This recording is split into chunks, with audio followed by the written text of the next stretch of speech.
नमस्कार। आज बात करते हैं एक ऐसे टॉपिक की जिसे ज्यादातर लोग पसंद तो नहीं करते, पर सच कहूं तो नजरअंदाज भी नहीं कर सकते, और वो है ऑफिस पॉलिटिक्स। जी हां, ये एक ऐसा खेल है जिसके नियम कहीं लिखे नहीं होते, पर इसे समझना किसी के भी करियर के लिए गेम चेंजर साबित हो सकता है। और ये जो फीलिंग है ना, ये बहुत कॉमन है। काम पर खोया हुआ महसूस करना या कंफ्यूज होना। ये कोट देखिए, मैं बहुत भोला हूं और ऐसा लगता है कि लोग मेरा बहुत आसानी से फायदा उठा लेते हैं। ये सिर्फ एक लाइन नहीं है, ये एक असली इमोशनल चैलेंजेस जिसका सामना हम में से कई लोग करते हैं। तो इस उलझन को सुलझाएं कैसे? आज की हमारी चर्चा का रोड मैप कुछ ऐसा है। सबसे पहले हम समझेंगे कि ये अनकहा खेल है क्या। फिर हम पावर और पॉलिटिक्स के बेसिक्स को जानेंगे। इसके बाद हम कुछ खतरनाक चालों को पहचानना सीखेंगे, और आखिर में हम बात करेंगे कि कैसे अपनी रेपुटेशन को मजबूत बनाया जाए और सही तरीके से अपना प्रभाव डाला जाए। ठीक है, तो चलिए शुरू करते हैं। देखिए, पहला कदम तो ये मानना है कि ऑफिस पॉलिटिक्स आपकी कोई पर्सनल कमजोरी नहीं है या सिर्फ आपकी कंपनी की प्रॉब्लम नहीं है। ये एक यूनिवर्सल सच है। चाहे आप टोक्यो में हो या टोरंटो में, जहां भी लोग साथ काम करेंगे वहां पॉलिटिक्स होगी। इसे एक पर्सनल अटैक की तरह देखने के बजाय सिस्टम का एक हिस्सा समझना ही इसे संभालने का पहला और सबसे जरूरी कदम है। तो सवाल ये है कि ये पॉलिटिक्स आती कहाँ से है? देखिए, इसकी जड़ में है कंपटीशन। जब भी टीमें या लोग लिमिटेड रिसोर्सेज के लिए compete करते हैं, चाहे वो बजट हो, प्रमोशन हो या फिर कोई अच्छा प्रोजेक्ट, तो पॉलिटिक्स अपने आप पैदा हो जाती है। इसका ये मतलब नहीं कि वो जगह खराब है, ये बस इस बात का नतीजा है कि अलग अलग सोच और अलग अलग मकसद वाले लोग एक साथ काम कर रहे हैं। अच्छा, तो हमने ये मान लिया कि पॉलिटिक्स तो होगी ही, पर इस पानी में अपनी नाव चलाएं कैसे? देखिए, किसी भी सफर पर निकलने से पहले एक नक्शा और एक कंपास चाहिए होता है ना? हमारे केस में इसका मतलब है उन बेसिक ताकतों को समझना जो वर्कप्लेस में काम करती हैं, पावर और इन्फ्लुएंस। तो चलिए इन शब्दों को थोड़ा डिकोड करते हैं। तो जब हम पॉलिटिक्स कहते हैं, तो हमारा असली मतलब क्या होता है? एक मिनट के लिए इसकी नेगेटिव इमेज को भूल जाइए। एकेडमिक भाषा में ये बस फैसलों को प्रभावित करने के लिए पावर का इस्तेमाल है। बजट किसे मिलेगा, कौन सा प्रोजेक्ट आगे बढ़ेगा, यही तो पॉलिटिक्स है। ये अपने आप में ना अच्छी है ना बुरी, ये बस काम करवाने का एक तरीका है। और इस पॉलिटिक्स के दिल में जो चीज है वो है पावर या शक्ति। पावर को ना बस एक औजार की तरह समझिए। एक हथौड़ा घर बना भी सकता है और उसे तोड़ भी सकता है। बिल्कुल वैसे ही पावर का इस्तेमाल पॉजिटिव बदलाव लाने या एक टॉक्सिक माहौल बनाने, दोनों के लिए किया जा सकता है। सब कुछ इस बात पर डिपेंड करता है कि इसका इस्तेमाल कौन और कैसे कर रहा है। अब यहां से बात थोड़ी और दिलचस्प हो जाती है।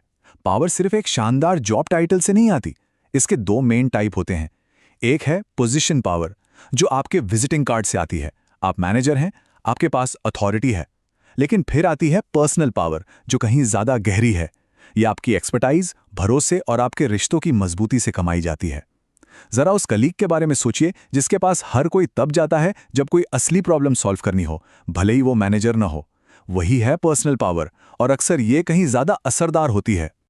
तो हमने पावर को एक न्यूट्रल औजार की तरह समझा, लेकिन हम सब जानते हैं इसका इस्तेमाल हमेशा इतने सीधे साधे तरीके से नहीं होता। कभी कभी चीजें थोड़ी पेचीदा हो जाती हैं। इस अगले हिस्से को पॉलिटिक्स के डार्क साइड के लिए अपनी फील्ड गाइड समझिए, ताकि आप इन जहरीली चालों को दूर से ही पहचान सकें और उनका शिकार बनने से बच सकें। इनमें से कुछ चेहरों को तो आप शायद पहचानते ही होंगे। क्रेडिट चोर, जो आपके आइडिया को अपना बताकर वाहवाही लूट लेता है। अफवाहबाज, जो गॉसिप से दूसरों के करियर को नुकसान पहुंचाता है। और शायद सबसे खतरनाक, इंफॉर्मेशन होर्डर, जो कंट्रोल बनाए रखने के लिए जरूरी जानकारी को दबा कर रखता है।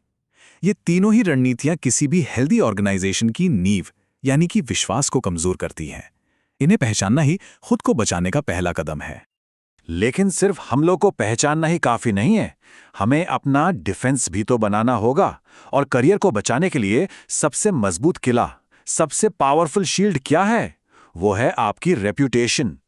और यह सबसे जरूरी बात यह है कि सबसे अच्छा डिफेंस जवाबी हमला नहीं है। कीचड़ से लड़ने के लिए और कीचड़ नहीं फेंका जाता, इसके बजाय एक बुलेट प्रूफ रेप्यूटेशन बनाई जाती है।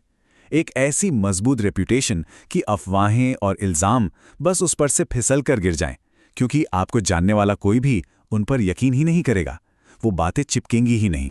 तो ऐसी रेप्यूटेशन बनती कैसे है? ये 3 पिलर्स पर टिकी है। पहला, साफ ईमानदारी। क्या लोग भरोसा करते हैं कि आप जो कहते हैं वही करते हैं? दूसरा, नेक इरादे। क्या लोगों को ये विश्वास है कि आप टीम और कंपनी के भले के लिए काम कर रहे हैं, ना कि सिर्फ अपने लिए?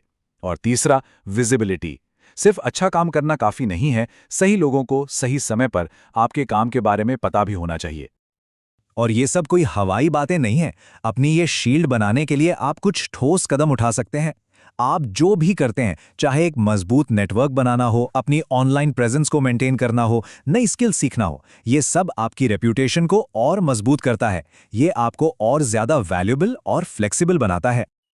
और अपनी ऑनलाइन मौजूदगी को हल्के में बिल्कुल मत लीजिएगा। जरा इस आंकड़े को देखिए। 87% रिक्रूटर्स टैलेंट खोजने के लिए लिंक्डइन का इस्तेमाल करते हैं। इसका मतलब है आपकी ऑनलाइन प्रोफाइल सिर्फ एक बायोडेटा नहीं है, ये आपकी रेप्यूटेशन का एक बहुत बड़ा हिस्सा है। ये आपकी डिजिटल ढाल है जो 24/7 आपके लिए काम कर रही है, दुनिया के सामने आपकी काबिलियत और आपकी ईमानदारी को दिखा रही है। तो हमने अपना बचाव करना सीख लिया। अब आते हैं सबसे जरूरी कदम पर, डिफेंस से ऑफेंस में आना। ये सिर्फ बचने के बारे में नहीं है, ये इस बारे में है कि कैसे सही तरीके से पावर और इन्फ्लुएंस का इस्तेमाल करके असल में कुछ बड़ा किया जाए, कुछ पॉजिटिव किया जाए। देखिए, दूसरों को प्रभावित करने के 2 बेसिक तरीके हैं। हार्ड पावर एक पुश है, आपके बॉस ने आपको कुछ करने को कहा और आपको करना पड़ा। लेकिन सॉफ्ट पावर एक पुल है, ये मनाने की कला है। जब आपको किसी कलीग को प्रोजेक्ट में मदद के लिए राजी करना हो या अपने बॉस को अपने आइडिया के लिए मनाना हो, तब आप अथॉरिटी का इस्तेमाल नहीं कर सकते। तब आपको सॉफ्ट पावर का इस्तेमाल करना होता है, और यही आपकी सबसे बड़ी संपत्ति है। और हाँ, नैतिक प्रभाव और हेरफेर के बीच एक बहुत गहरी खाई है।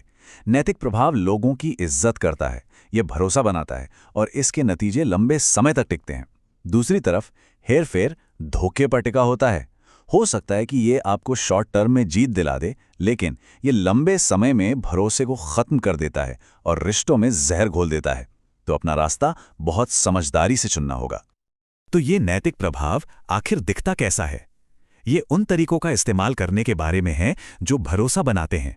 आप लॉजिक और फैक्ट से मना सकते हैं, इसे रैशनल परसुएशन कहते हैं। आप लोगों के दिल और वैल्यूज को छू सकते हैं, ये इंस्पिरेशनल अपील है। आप लोगों को प्लानिंग में शामिल कर सकते हैं, उन्हें सॉल्यूशन का हिस्सा बना सकते हैं, ये कंसल्टेशन है। और आप सपोर्ट और रिसोर्स ऑफर कर सकते हैं, ये कोलैबोरेशन है। ध्यान दीजिए, ये सब पार्टनरशिप पर आधारित है, प्रेशर पर नहीं। आखिर में ये सब इस एक सवाल पर आके टिकता है, क्या आप बस बैठकर चीजों को अपने आप होने देंगे या आप एक्टिवली अपने रास्ते को तय करेंगे? वर्कप्लेस पॉलिटिक्स को समझना आपको एक पैसेंजर से एक नेविगेटर बनने की ताकत देता है, जो अपने करियर की नाव को खुद चलाता है। सोचने के लिए एक जरूरी सवाल,